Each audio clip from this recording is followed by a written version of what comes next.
சிவமங்கலம். சிவம் பவி. சிவம் செம்மையை செம்மையாக கொண்ட செந்நிலையம். சிவம் கான்குமரா. இங்கு பாரு,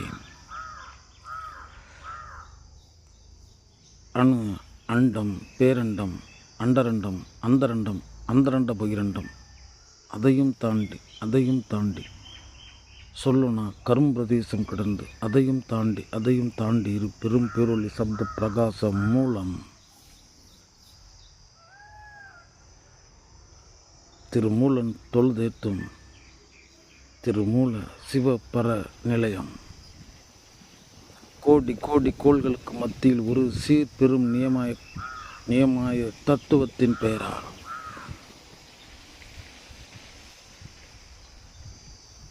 இங்கு பிரம்மாண்டங்கள் நிலைநிறுத்தப்பட்டிருக்கின்றன. இங்கு செம்மைதான் இதையும் தாங்கிக் கொண்டிருக்கிறது. செம்மைதான் நீ தொழும் இறையும். அதே போல செம்மைதான் நீ எய்த வேண்டிய மனநிலையும் கான்குமரா. செம்மை என்று வேறு ஒன்றில்லை. செம்மைப்படாதவனுக்கு அந்த செம்மையானவனின் காட்சிகள் புரிவதில்லை.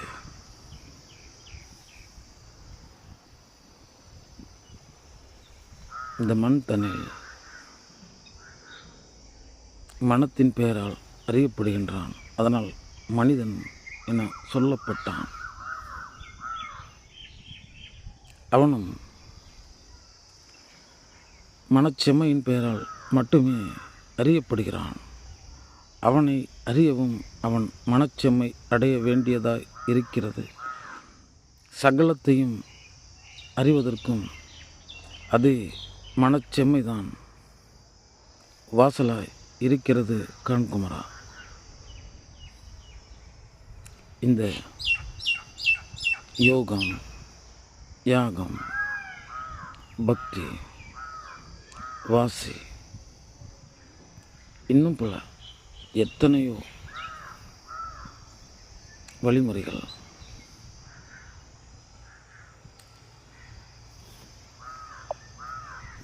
அந்த கடலை கோடி கோடி நதிகள் சேர்வது போல அந்த ஒன்றை எத்தனையோ முறைகளில் அடைகிறது இந்த மனித வர்க்கம்.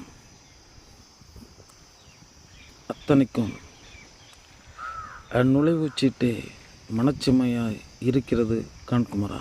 மனமது செம்மையானால் மந்திரம் ஜபிக்க வேண்டாம். மனமது செம்மையானால் வாசியை நிறுத்த வேண்டாம். மனமது செம்மையானால் வாயுவை உயர்த்த வேண்டாம். மனமது செம்மையானால் மந்திரம் செம்மையாமே. மனச்செம்மை அடையாது மந்திர செம்மை ஏற்பட போவதில்லை. சிவம் செம்மைதான் கான்குமரா. அவன் தன் திறத்தை, திடத்தை, ஆற்றலை ஜகந்தனில் வைத்திருக்கிறாள். எதுவுமானதாக இருக்கும். அது ஒரு மூல சூக்கும நிலையமாய் இருக்கிறது. ஆனால் அது தன்னை செம்மையின் பெயரால் வெளிப்படுத்தி கொண்டிருக்கிறது. செம்மையானவனை அடைய வேண்டுமெனில் நெஞ்சிற்குள் செம்மை புக வேண்டும். மனச்செம்மை இல்லாதவனுக்கு இங்கு எல்லாமே குழப்பம்தான். அவனும் அவனுக்கு குழப்பம்தான் குமரா. இங்கு எல்லாம் சொல்லப்பட்டிருக்கிறது. ஆனால் எதையும் சொல்லிவிடவில்லை. இல்லாத ஊர்,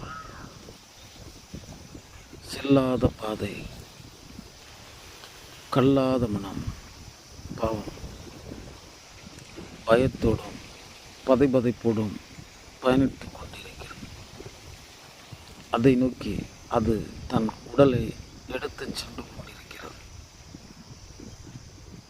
அது சேர வேண்டியது அதைத்தான் என புரியாது எதையோ தேடிக்கொண்டிருக்கிறது.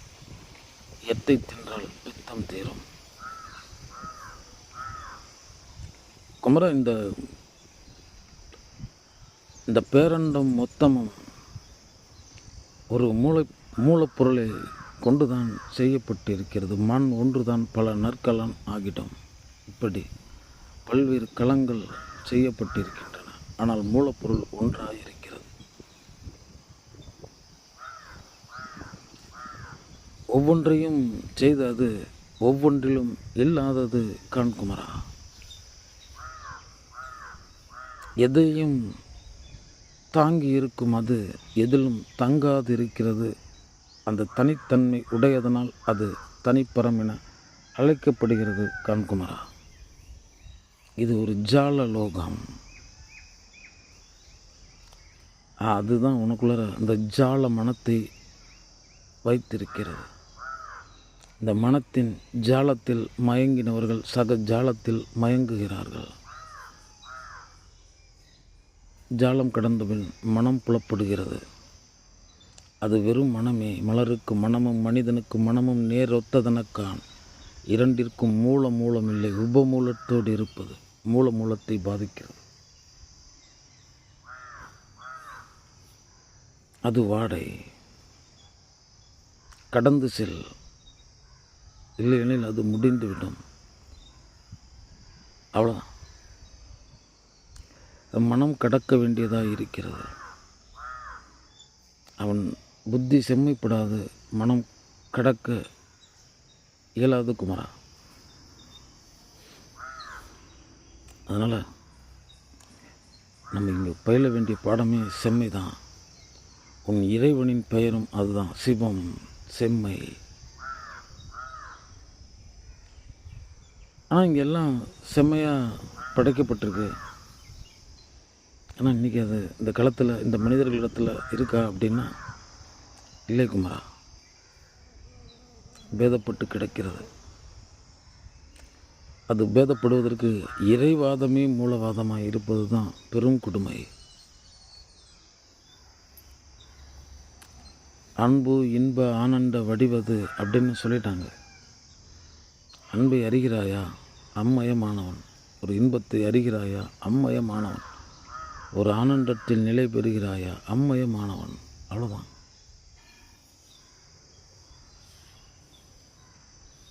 அதெல்லாம் இந்த உலகம் மடைமாற்றம் செய்யப்பட்டு விட்டது குமரா. செம்மைப்படுதல் அன்றி இங்கு எந்த தவமும் இல்லை. செம்பவி, சிவம்பவி. அந்த செம்மையின் பெயரால், அந்த சிவத்தின் பெயரால், அதெல்லாம் சிவ பரம்பொருள் அப்படின்னு சொன்னாங்க. அது ஒரு நபராக சொல்லப்படல. ஆமாம். உருவிலும் தொழுகிறார் சிலர், அருவிலும் தொழுகிறார் சிலர், உருவிலும் தொழுகிறார் சிலர். இல்லை என்றும் அதை பற்றி பேசிக்கொண்டிருக்கிறார் ஒருவர். என் உயிர்தான் அது என உணர்ந்து உள்ளங்கடந்து உயிர் செல்வோரும் உலர். அதுவும் இல்லை. உயிர்க்குயிரான பொருள் என நட்டக்கல்லை சுற்றி வந்து 4 உஸ்வம் சாற்றிய முனமனன்று பேசும் மந்திரம் ஏதடா. நட்ட கல்லும் பேசுமா நாதனுள் இருக்கை. சுட்ட சட்டை சரட்டுவோம் கரிச்சுவையை அறியுமா அப்படின்னு என் உயிரும் இல்லை. என் உயிருக்கு உயிரானவன். அப்படியும் சில சித்த மரபுகள் சொல்லப்படுகின்றன. அந்த அதை பற்றி இந்த சகம் எதை கூறியிருந்தாலும் அதனுடைய நாதத்தை கூறியிருக்க முடிவதில்லை. அவனை இந்த சகம் கூறிவிடவும் இல்லை. இந்த சகத்தோர் அவனை சென்றடைந்ததும் இல்லை. உரை உணர்வு இறந்த உருவ போற்றி, முழுவதும் இறந்த முதல்வா போற்றி, துரியமும் இறந்த சுடரை போற்றி. அவ்வளோ. இது முழுக்க இந்த தாகங்களெல்லாம் கடந்து தனக்குள்ளார தணிந்து முடிகின்ற விஷயமா இருக்கு.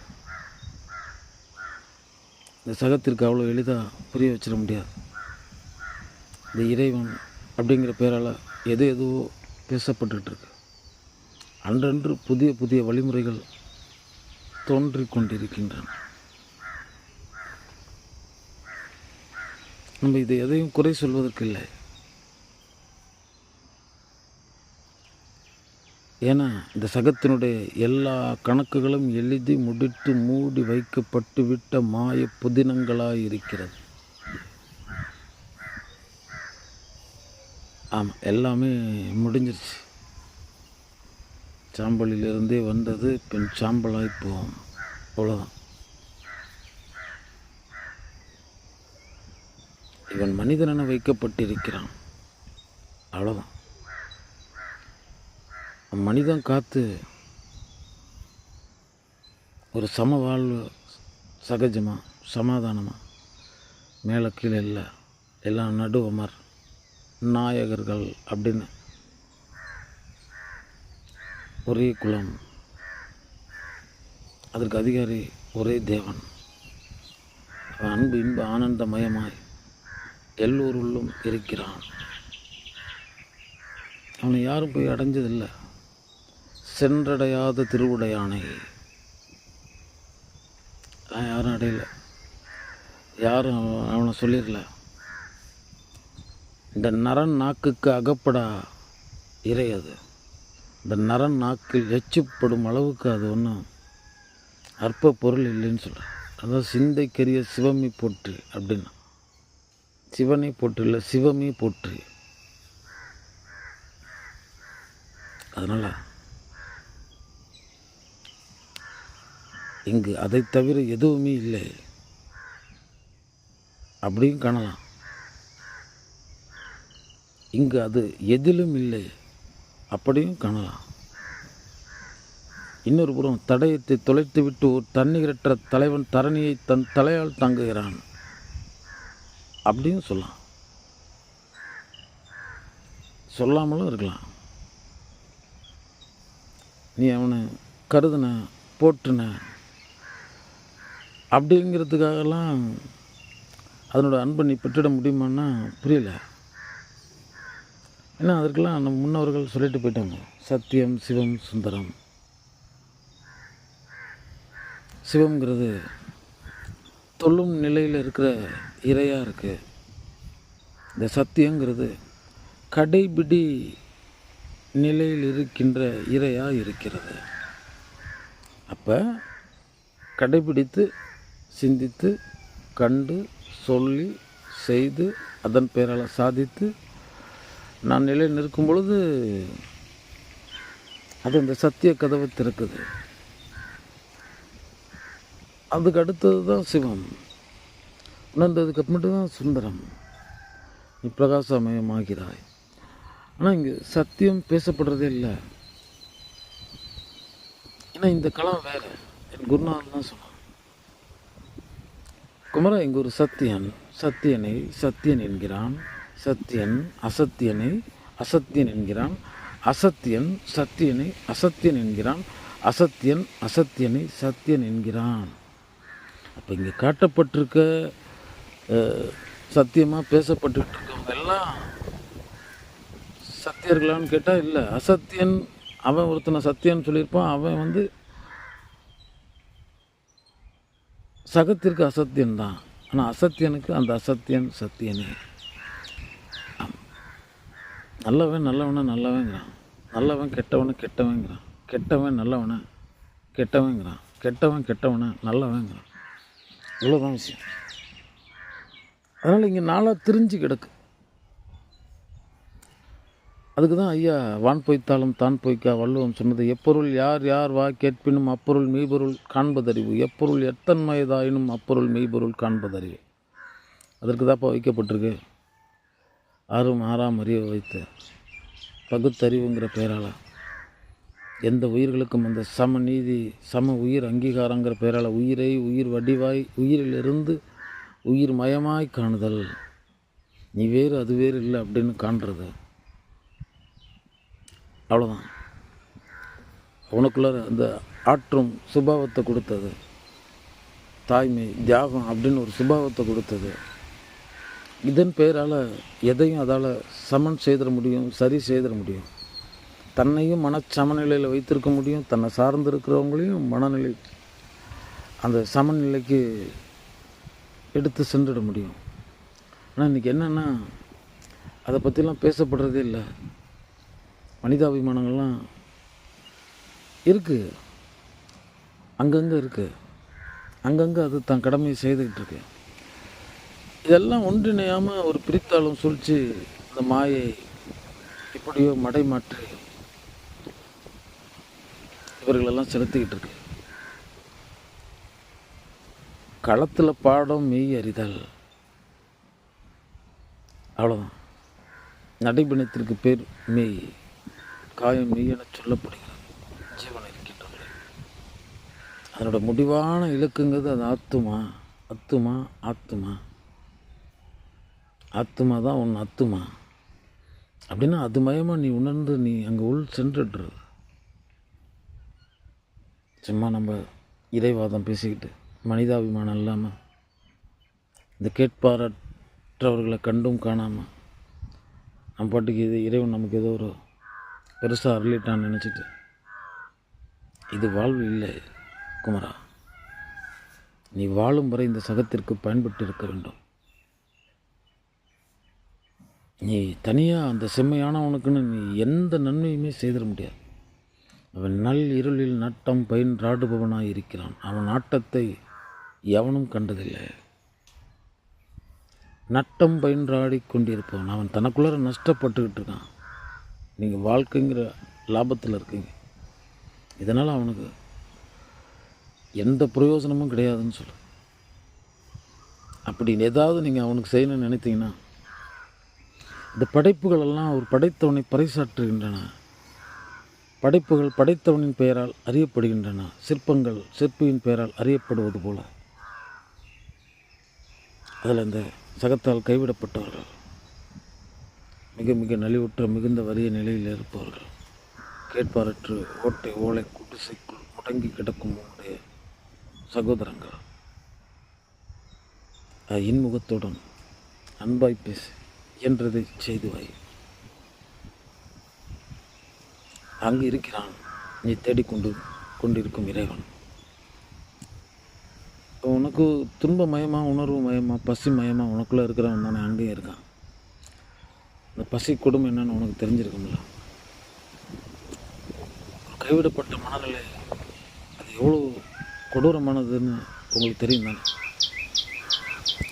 எல்லாம் நல்லா தானே இருக்கு, நல்ல நிலைப்பாடுகளோடு தானே இருக்கு. உண்ண உணவு, உடுக்க உடை, உறங்க உறைவிடம், உறவாட உள்ள நண்பர்கள், உள்ளதெல்லாம் உள்ள அன்போடு உளமாற தந்ததுண்டு. நம்மளால் இயன்றதை செய்யலாம்ல. என்ன போய் இறைவனுக்கு போய் செய்ய போகிறீங்க? அங்கே கல்லாக இருக்கிறவங்க இங்கே உயிர் மயமாக இருக்கும், பசி மயமாக இருக்கும். இந்த கண் எதுக்குடான்னு குருநாதர் சொல்கிறார். பசித்தோர் முகம் பார், என்ன ஒன்றென்று தெய்வம் உண்டென்று செல்வமெல்லாம் அன்றென்று பசித்தோர் முகம் பார், நல்ல அறப்பன் போராட்டமே கிட்டபடி என்று உனக்கு உபதேசம் இதுதான் சொல்லிடுறாங்க. இதெல்லாம் இன்றைக்கி வழக்கொழிந்த கல்வியாக போனது.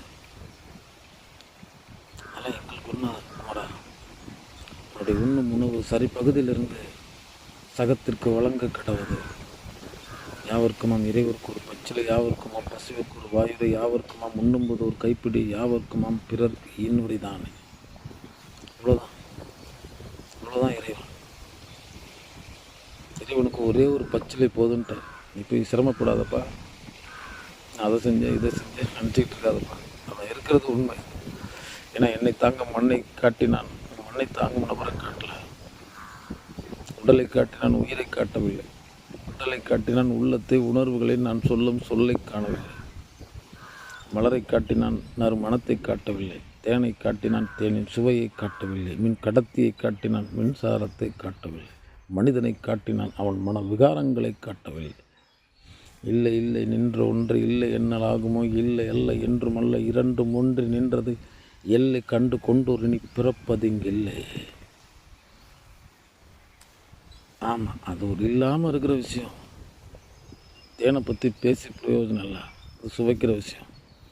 அது சுவைத்த சகல ஜீவன்களையும் சமமாய் நேசித்திருக்கும். தன்னுடைய அங்கமாக திசுக்களாக கருதி இருக்கும். சக ஜீவனோட துன்பத்தை தான் துன்பமாக கருதி இருக்கும். தன் வாழ்நாளை அதற்காக செலவிட்டிருக்கோம். இந்த பந்த பாசம் அப்படின்னு அந்த வட்டத்துக்குள்ளாரே அடங்கி இருக்காது. விரலுக்கேற்ற வீக்கம், உன் வரவுக்கேற்ற வளங்கள் அப்படின்னு தனி மனித தவத்தின் பேரால் ஒரு வாழ்வு வாழ்ந்திருக்கும். வேற என்ன? எந்த கல்வியும் இந்த சகத்திற்கு உதவாது குமரா. அவங்களாம் வேறு கனவில் இருக்காங்க, வேறு லோகத்தில் இருக்காங்க. அவங்கள இந்த தளத்திற்கு அழைத்து வரவே முடியாது. ஆமாம், நம்ம ஒரு ஆற்றாமைக்கு வேணால் சொல்லலாம், நீ கேட்கலாம், நீ அதற்கு முயற்சிக்கலாம் குமரா. இது சகத்திற்கானது இல்லை. அவ்வளோதான். மெய் எறிய முற்படணும் குமரா. திருடனாய் பார்த்து திருந்தாவிட்டால் திருட்டை ஒழிக்க முடியாதுங்கிற மாதிரி அவனுக்குள்ளார அந்த பசி, அவனுக்குள்ளார அந்த தாகம், அவனுக்குள்ளார அந்த வேட்கை, அவனுக்குள்ளார அந்த ஞான வேகம், இதன் பெயரால் அங்கே ஒரு பெரும் போர் பிரயத்தனமாக அவனுக்குள்ளார நிலை நிற்கும் பொழுது ஒரு நாள் இந்த மனம் அடங்கி வழிவிட்டு அவன் ஜீவனை நறுமண காடாக்குகிறது. அவனுடைய சிந்தை, காணல், சொல், செயல் எல்லாம் மணக்கிறது குமரா. அதனால் இங்கே செம்மையானவன் படைப்பு. செம்மையாக ஆகாத வரைக்கும் அந்த செம்மை புலப்படாது. அதனால் நீ தொழும் இறையே செம்மைதான். செம்பவி, சிவம்பவி, சிவமங்கலம்.